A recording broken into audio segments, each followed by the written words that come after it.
हमारे भी जिम में कुछ ऐसे लोग आते होंगे जो कि भाई 1 साल से, जब तुमने उनसे पूछा होगा कि भाई तुम कितने साल से जिम कर रहे हो, तो बताते होंगे भाई कि कोई बताता है 1 साल से कर रहा है, कोई बंदा 2 साल से कर रहा है। पर तब भी तुम देखते हो कि उनकी बॉडी अनअट्रैक्टिव सी दिखती है, उतनी ज्यादा एस्थेटिकली प्लीजिंग नहीं दिखती है। और पता है तुम भी वैसे ही बन जाओगे, और इतना साल तुम डिवोट करोगे, 1 साल 2 साल 3 साल, और उसके बाद भी हो सकता है कि तुम अट्रैक्टिव फिजिक ना पा पाओ।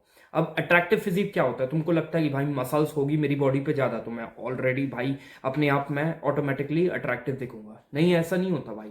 देखो, क्योंकि हमको स्पेसिफिकली कुछ मसल्स को टारगेट करना है जो कि हमारी ओवरऑल बॉडी को एस्थेटिक बनाती है। अब एस्थेटिक से मेरा मतलब है कि भाई तुम्हारी बॉडी पे बहुत ज्यादा मसल होने की जरूरत नहीं है। You just need to have decent amount of muscle on your body, and also you just need to have that shape bro. कौन सा शेप? वी कट की बात कर रहा हूं मैं, जहां पे तुम्हारी जो वेस्ट है वो पतली है, और ऊपर से जो तुम्हारी बॉडी है ऐसे, मतलब नीचे से यहां से कमर तुम्हारी पतली है, और ऊपर जाके ऐसे ट्री टाइप बन रहा है, फॉर्म हो रहा है, तो वो बनती है एक एस्थेटिक फिजिक। और उसके कुछ मार्कर्स होते हैं जो कि मैं तुमको बताने वाला हूं। सबसे पहला जो एक एस्थेटिक फिजिक बनाने में जो सबसे ज्यादा हेल्प करता है वो है तुम्हारे ब्रॉड शोल्डर्स। और ब्रॉड शोल्डर्स में जो हमारे 3 डेल्ट होते हैं, हमारे शोल्डर में 3 पार्ट होते हैं। एक होता है फ्रंट डेल्ट, एक होता है मिड डेल्ट, एक होता है रियर डेल्ट, पीछे वाला।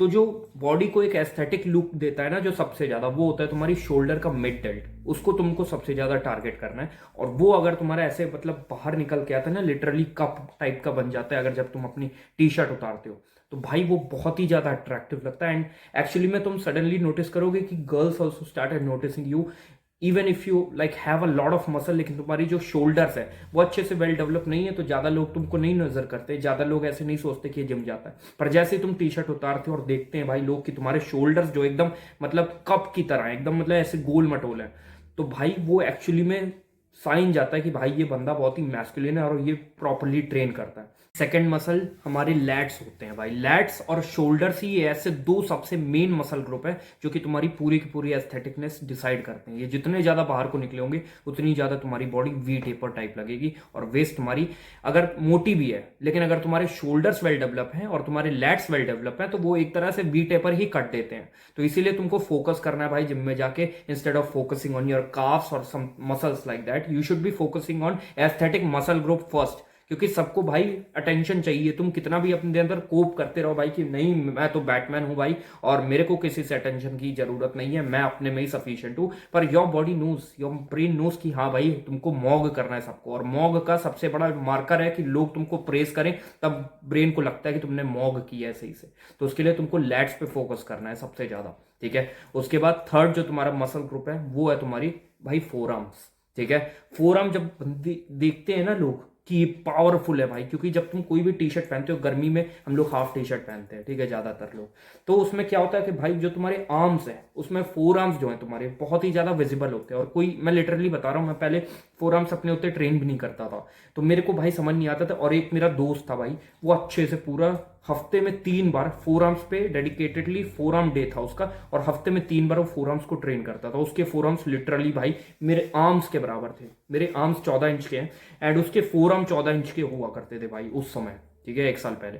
तो भाई सब लोग उसको प्रेस किया करते थे, एंड आई वाज लाइक कि what the fuck is wrong with my body यार, मेरे भी तो आर्म्स उतने ही है जिसके जितने उसके आर्म्स हैं, लेकिन तब भी लोग उसको ज्यादा प्रेस कर रहे हैं। पता है क्यों? क्योंकि four arms that matters bro. Four arms जब बड़े होते हैं ना, तो पूरा ओवरऑल साइज, अगर तुम्हारे बाइसेप और ट्राइसेप उतने बड़े नहीं है ना, तब भी वो एक इल्यूजन क्रिएट करता है कि भाई तुम्हारे फोर आर्म बड़े हैं तो तुम्हारी आर्म पूरी की पूरी बड़ी है। तो स्टार्ट फोकसिंग। और अगर तुमको एक एस्थेटिक फिजिक चाहिए तो फोर आर्म बहुत ही बढ़िया मार्कर है। ये 3 मसल ग्रुप। उसके बाद चौथा मसल ग्रुप है तुम्हारा एप्स भाई।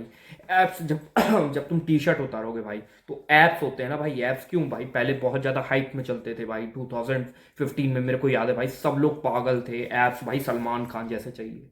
वो क्यों चाहिए भाई? वो एस्थेटिक का साइन है यार, वो एक हेल्दी बॉडी का साइन है। जब तुम टी शर्ट उतारो भाई, लड़कियां देख रही हैं, देख रही बॉयज के तो क्या बटरी एप्स है भाई, 4 एप्स है, 6 एप्स है भाई, मजा आ जाती है। तो अगर तुमको भी एस्थेटिक फिजिक चाहिए तो एप्स पे फोकस करो, एंड प्लीज हफ्ते में कम से कम 2 बार एप्स को ट्रेन करो अच्छे से। उसके बाद जो तुम्हारी नेक्स्ट मसल ग्रुप है वो तुम्हारी अपर चेस्ट। देखो भाई, जब भी तो कोई तुम कैरेक्टर देखते हो ना, कोई हीरो देखते हो, तो तुम भाई देखना उसकी जो फिजिक, और बॉलीवुड में नहीं, ज्यादातर तुम अगर हॉलीवुड में देखोगे, और अगर उसने टाइट टाइट टी शर्ट पहन रखी है तो वो उसको एक अलग से, पता है क्या लुक देता है? कि वो मेन कैरेक्टर ऐसा हमको दिखाया जाता है, उसमें पता है क्या एक चीज डिफरेंट होती है और बाकी साइड कैरेक्टर से, उसकी तुम देखना अपर चेस्ट भाई, क्योंकि अपर चेस्ट बहुत सारे लोगों की अंडर डेवलप होती है, लोअर चेस्ट भाई अच्छे से डेवलप होती है, लेकिन अपर चेस्ट थोड़ी मुश्किल होती है, इसलिए अंडर डेवलप होती है ज्यादातर लोगों की। और अगर तुम अपर चेस्ट डेवलप कर लेते हो ना भाई, तो जब तुम कोई टाइट टी शर्ट पहनते हो ना, तो भाई वो एक ओवरऑल एस्थेटिक लुक आता है अपर चेस्ट की वजह से। तो start focusing more on upper chest, जाओ और अपर चेस्ट मारो, कुछ नहीं करना है। इंक्लाइन प्रेस जो है उसको 45 डिग्री पे लगाना है, बेंच को 45 डिग्री पे लगाना है, एंड जाओ फिर वहां पे प्रेस करो, वो बार से कर लो या फिर डंबल से कर लो अपने हिसाब से। 8 से ज्यादा रेप मारना, तभी हाइपरट्रॉफी होगी, मतलब मसल टूटेगी फिर बनेगी। और अगर उससे कम हो रहे तो स्ट्रेंथ बनेगी लेकिन मसल नहीं बनेगी। और हमको मसल पे फोकस करना है, क्योंकि दूर से अगर तुमको कोई देखता है तो वो ये नहीं बता पाएगा कि तुम कितने किलो की बेंच प्रेस मार लोगे, पर वो देखता है कि भाई अगर इसके पास मसल है, तो चाहे तुम अगर 80 किलो की बेंच प्रेस मार पाते हो, लेकिन लगता है कि बंदा भाई बहुत ही ज्यादा शक्तिशाली होगा। तो इसीलिए focus on muscle growth rather than just strength, ठीक है। स्ट्रेंथ बाद में तुम डेवलप कर लेना, वो जल्दी का काम है, मसल ग्रोथ लंबा टाइम लगता है उसमें डेवलप करने के लिए, ठीक है। उसके बाद जो तुम्हारा नेक्स्ट ग्रुप है मसल है, वो है तुम्हारी नेक।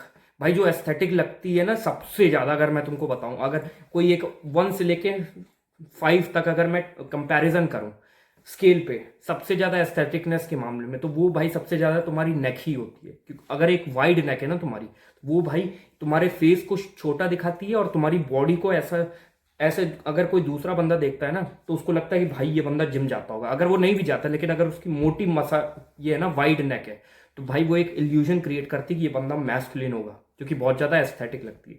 तो ये अगर तुम मसल ग्रुप को टारगेट करते हो, तो तुम देखोगे कि तुम्हारी बॉडी पे उतनी ज्यादा मसल नहीं है, तब भी तुम एक एस्थेटिक पर्सन दिख रहे हो। और मेरी बॉडी पे उतनी ज्यादा मसल नहीं है, तब भी मैं भाई ज्यादातर लोगों को मॉग कर देता हूँ जिम में। I am not posting bro, लेकिन मेरे को लोग बोलते हैं, कॉम्प्लीमेंट करते हैं, और मैं नहीं, लड़कियां भी करती हैं कॉम्प्लीमेंट, क्योंकि एक एस्थेटिक फिजिक मुझे पहले से ही पता था। I was grateful for that कि मुझे पहले से ही पता था। इसीलिए जो बॉडी बिल्डिंग है उसको हम लोग एक नॉलेज का गेम कहते हैं। अगर तुम्हारे पास ज्यादा नॉलेज है, तुम भाई जीत जाओगे ये गेम, और अगर नहीं है तो 2-2 साल तक तुम जिम करते रहोगे और वेस्ट हो जाएगा, क्योंकि तुम्हारे पास प्रॉपर नॉलेज नहीं है, गाइडेंस नहीं है, ठीक है। तो ये मसल ग्रुप को अगर तुम टारगेट करो, आई एम नॉट सेइंग कि और मसल ग्रुप को तुम छोड़ दो भाई, मैं बस ये कह रहा हूं कि अगर किसी हफ्ते में कोई मसल ग्रुप छूट रही है तो वो ये ना हो, ये इंश्योर करो प्लीज, इसको तुम मारोगे, ठीक है। और उसके बाद जो सेकंड चीज है वो भाई मेन चीज जो कि बेसिक थिंग है, लेकिन भाई तुमको करनी चाहिए, वो ये कि 8 घंटे की नींद, सब वीडियो में तुमको बताया जाता है, ठीक है। उसके बाद भाई proper nutrition, high protein diet, ये सब तो काम करता ही है भाई, ये सब अपना साइड में रखो, बेसिक थिंग्स।